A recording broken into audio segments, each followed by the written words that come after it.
విమానాశ్రయానికి వెళ్తున్న air India Boeing 787-8 dream liner విమానం టేకాఫ్ అయిన కొద్దిసేపటికే కూలిపోయింది.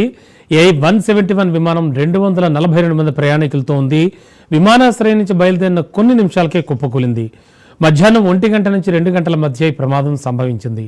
విమానం తక్కువ ఎత్తులో ఎగురుతూ చేరుకోవడానికి ఇబ్బంది పడుతున్న వీడియోలో మధ్యాహ్నం 1 గంట 38 నుంచి దాదాపుగా 1 గంట 43 నిమిషాల మధ్యలో విమానం నేలను ఢీకొట్టి పేలిపోయింది. ఇక విమానం టేకాఫ్ అయిన వెంటనే తక్కువ హైట్లో ఎగురుతుండడంతో ఈ ప్రమాదానికి అసలు కారణమని భావిస్తున్నారు.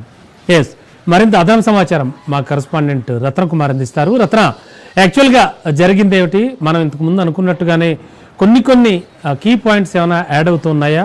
ఆల్రెడీ ఏమైనా ప్రకటనలు వస్తూ ఉన్నాయా?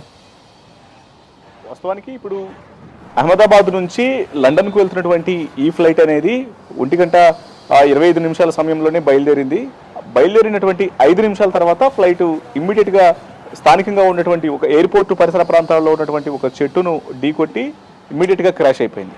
అయితే ప్రస్తుతానికి ఈ ప్రమాదానికి కారణం సాంకేతిక లోపము అనేది ప్రాథమికంగా భావిస్తున్నారు. వాస్తవానికి జనరల్గా కూడా విమాన ప్రమాదాలు జరిగినప్పుడు సాంకేతిక లోపాల కారణంగానే ఈ ప్రమాదాలు జరిగిన తర్వాత అవి ఒక్కసారిగా క్రాష్ అవ్వడం, ఏదైనా చెట్టును ఢీకొన్నా లేకపోతే కింద ఉన్నటువంటి దేని ఢీకొట్టినా సరే ఒక్కసారిగా బ్లాస్ట్ అనేది జరిగిన తర్వాత లోపల ఫ్యూల్ అనేది ఒక్కసారిగా ఫైర్ అవుతుంది. కాబట్టి దాని కారణంగా ప్రమాద తీవ్రత అనేది మరింత తీవ్రంగా పెరుగుతుంది. సేమ్ యాజ్ ఇట్ ఈస్గా ఇదే ఇన్సిడెంట్లో సేమ్ అదే మరొకసారి రిపీట్ అయింది. ఎప్పుడైతే చెట్టును ఢీకొట్టడం జరిగిందో ఇప్పుడు ఇండియా నుంచి విమానం అనేది ఇటు ఎయిర్ ఇండియా బోయింగ్ 787-8 ఇటు లండన్కు బయలుదేరుతోంది. ఈ విమానం అనేది 1 స్టాప్ విమానం కావడంతో అందులో చాలా పెద్ద మొత్తంలో ఫ్యూయల్ని నింపు ఉంచారు. ఎందుకంటే చాలా లాంగ్ జర్నీ ఉంటుంది కాబట్టి సో మధ్యలో ఎటువంటి టెక్నికల్ ఫ్యూయల్ పరమైనటువంటి ఇబ్బందులు అనేవి తలెత్తకుండా దానికి సంబంధించి అన్ని జాగ్రత్తల్లో భాగంగానే లోపల 2 పైలట్లను ఉంచడం జరిగింది. ఒకళ్ళు సుమిత్ సబర్వాల్ ఉన్నారు, అలాగే ఆ ఫ్లైట్లో ఫస్ట్ ఆఫీసర్ కింద కువిందర్ ఉన్నారు. సో వీళ్ళిద్దరూ ఫ్లైట్ను ఆపరేట్ చేస్తూ ఉన్నారు. అయితే వీరితో పాటు 10 మంది సిబ్బంది లోపల పనిచేస్తూ ఉన్నారు. మొత్తం వీరితో పాటు 242 మంది మొత్తం ఓవరాల్గా 242 మంది ప్రయాణికులు ప్రయాణాలు చేస్తూ ఉన్నారు.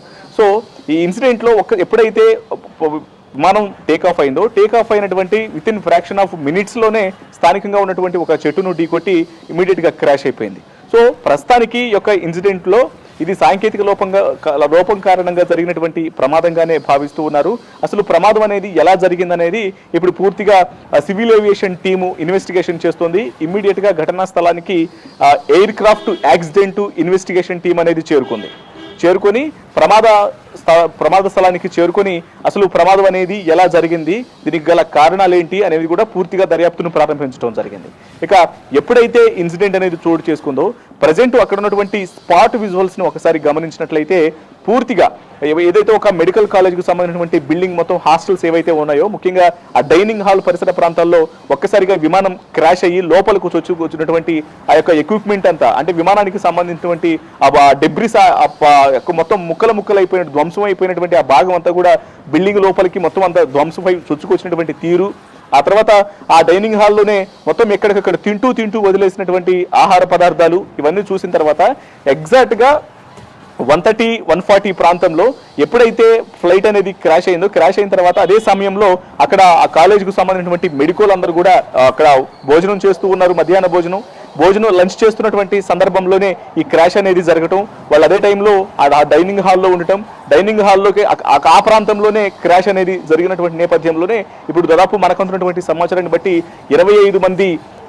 మెడికోలు ప్రాణాలు కోల్పోయారు. మరికొంతమంది స్థానికంగా ఉన్నటువంటి ఆసుపత్రికి తరలించడంతో తీవ్ర గాయాలతో ప్రాణాలతో కొట్టుమిట్టాడుతున్నటువంటి పరిస్థితి ఉంది. అయితే ఈ లెక్క అనేది కూడా తేలాల్సినటువంటి అవసరం ఉంది.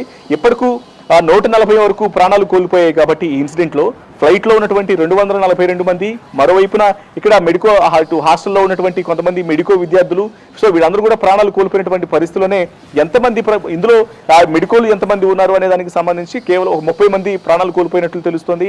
మరోవైపున ఫ్లైట్లో ఉన్న వాళ్ళలో ఎంతమంది ప్రాణాలు కోల్పోయారనేది ఇప్పటికీ అసలు ప్రాణాలు కోల్పోయిన వారి యొక్క మాట అటుంచితే అసలు బ్రతికున్న వాళ్ళు ఎవరైనా ఉన్నారా అనేటువంటి ఒక క్వశ్చన్ మార్క్ అనేది తలెత్తింది.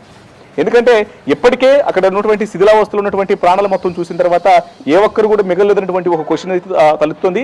ప్రస్తుతం అధికారులు ఆ ప్రాంతం మొత్తాన్ని కూడా పరిశీలిస్తూ ఉన్నారు. సహాయక చర్యలను ముమ్మరం చేయడం జరిగింది. Thank you Ratna.